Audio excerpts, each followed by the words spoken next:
Okay, standard L5 is pretty straightforward. We're dealing with one other theorem that's mentioned, and you have to be able to know you have to know what it says, and you have to be able to use it in certain scenarios. This theorem is a key theorem in calculus. There are many applications and real-life situations using this theorem, and it's a direct consequence of a function being continuous.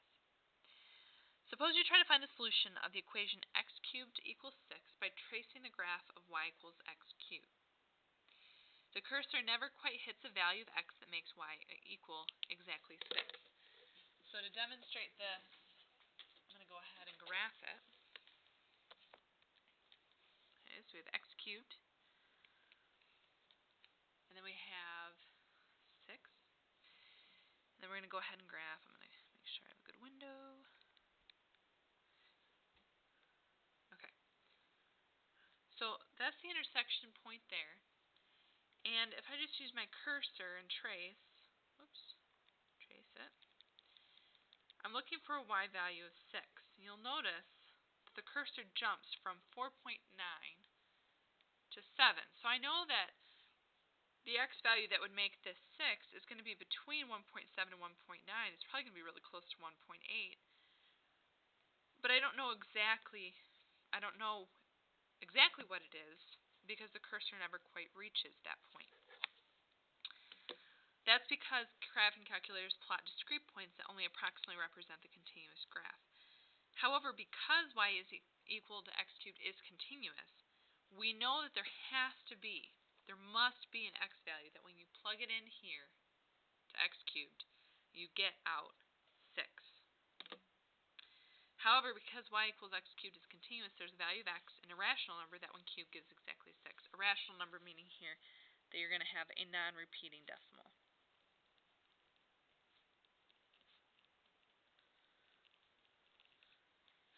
The property of continuous functions that guarantees that there's an exact value in this scenario, so there is an actual number that when you plug it in to this continuous function, you will get exactly a certain y value out. It's called the intermediate value theorem.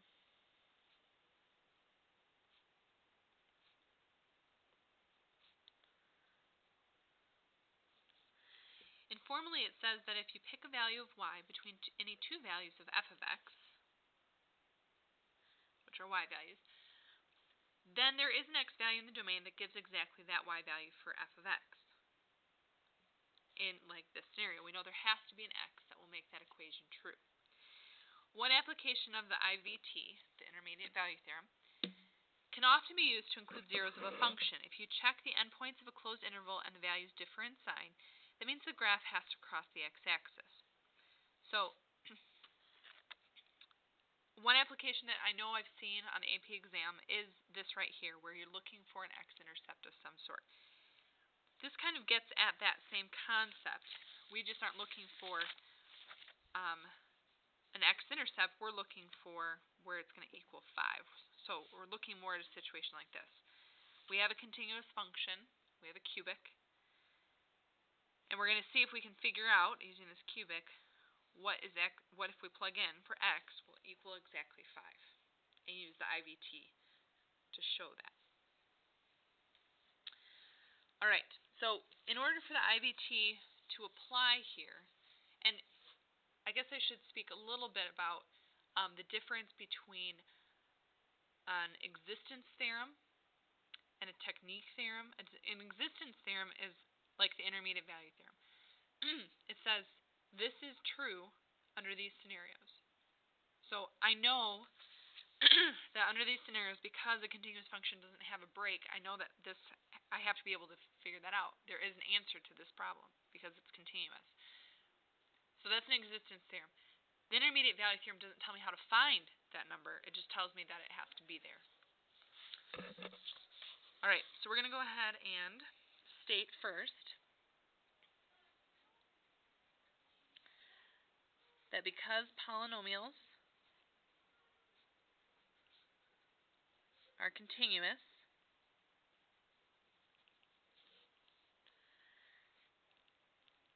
my function that I have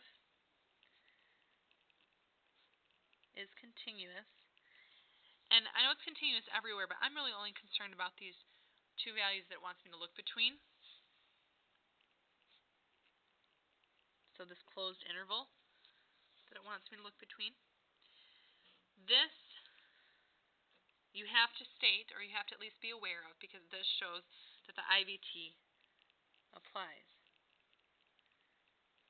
So this existence theorem will work. We know that we can find an answer to this because the scenario fits the intermediate value theorem. Intermediate value theorem says if you have a continuous function, then this has to be true. Okay. First thing that I usually do in this scenario is I find the values.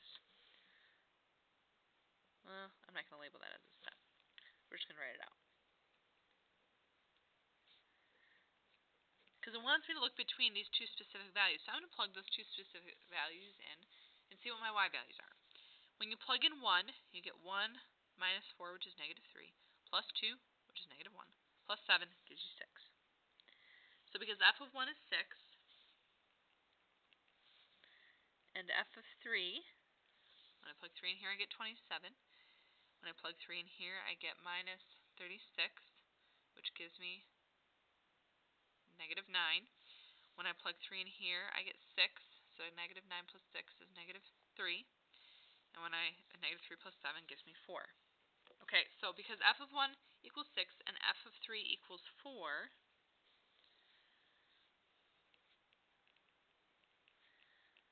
the value of x occurs between 1 and 3, where f of that x is 5. And this makes sense logically. If you're at 6, and maybe we should plot this a little bit. If you plot this graph, it looks something like this. And we're looking at the y value of 5. 1, 2, 3, 4, 5. I'm going to go ahead and sketch that in. Okay. It makes sense that if you plug in 1 and you get 6, and you plug in 3, 1, 2, 3, and you get 4, if there's no breaks, then that curve is going to have to pass through that y value of 5 somewhere in between there. And I didn't graph this great, but to get from 6 to 4, to get from this y value to this y value, you have to pass through the y value of 5. Okay? So this is the existence theorem. We're saying, okay, we've checked our endpoints, and the endpoints match up with what I'm looking for. To get from 6 to 4, I do have to pass through 5. So I do know that an x value is between 1 and 3, because that's what I plugged in here. And the x value that I'm looking for is between those 2 points. Now to actually find it, we're going to set the function equal. So 5 is going to equal x cubed minus 4x squared plus 2x plus 7. And if this was a quadratic, you could use the quadratic formula. In this case, we can't factor at all, so we're going to go ahead and graph.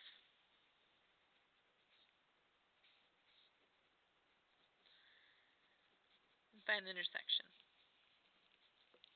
Now, if this was given to you on a non-calculator part, I already did that.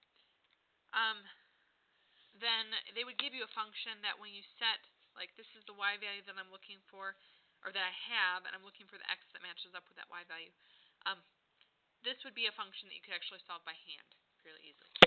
So when I graph it, to find the intersection, I go to second, trace, go down to intersect, first curve, enter, second curve, enter, enter, and you get 1.817. Okay, so that matches up with our scenario. We knew that this number had to be between 1 and 3 because when I plugged in 1 and 3, I got y values on either side of being true there. Okay, the intermediate value theorem. Oh, and to summarize the process we just went through. I'm glad I included that. I redid my notes, so I wasn't sure if I had the step-by-step process there. Okay, you have to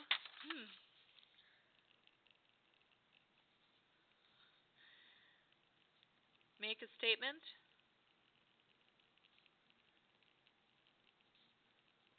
about continuity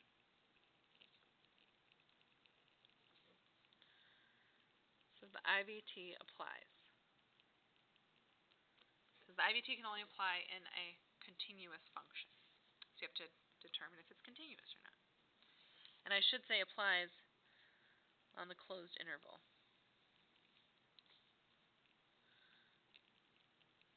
Okay. Plug in the endpoints of the interval.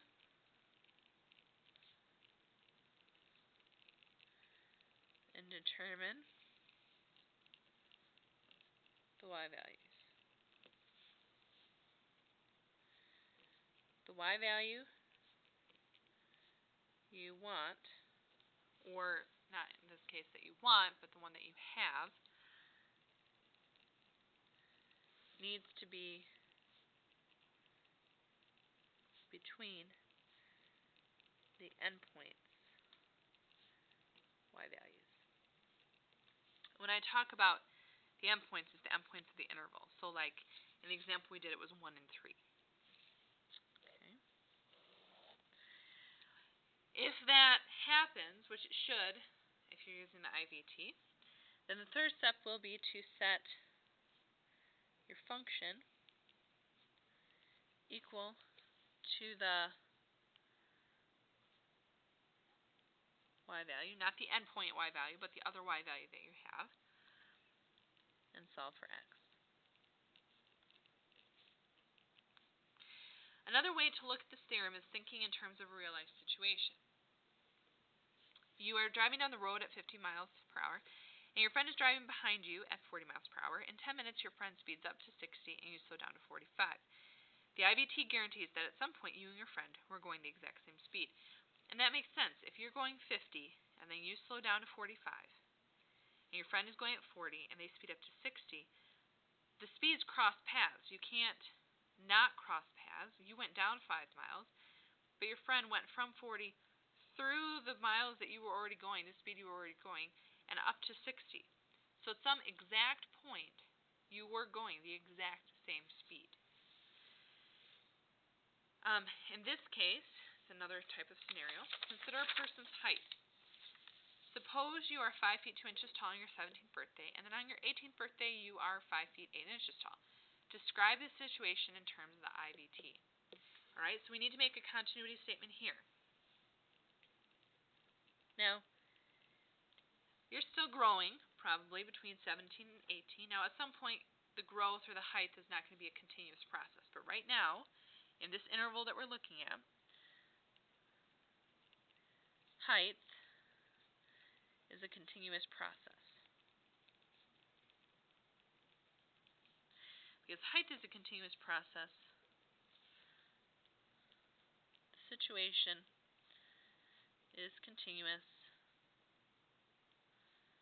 on 17 to 18. So 17 years of age to 18 years of age. Now, I don't know what the function is, but the function is height. So I can label it f of 17. When you plug in 17 years, you should get 5 feet 2 inches.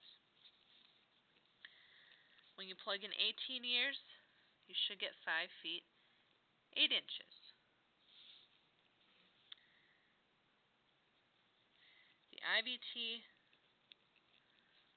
applies because you have a continuous scenario here. What this means about the situation is that an age exists between 17 and 18 where the height is exactly, let's say, 5'5". They didn't give me a specific age to look at or a specific height, but in order to go from 5'2" to 5'8", at some exact point in time, you were exactly 5 feet 5 inches. You can't skip a certain height. You might grow really fast, but you can't just skip 5 feet 5 inches and move directly automatically from 5'4" to 5'6".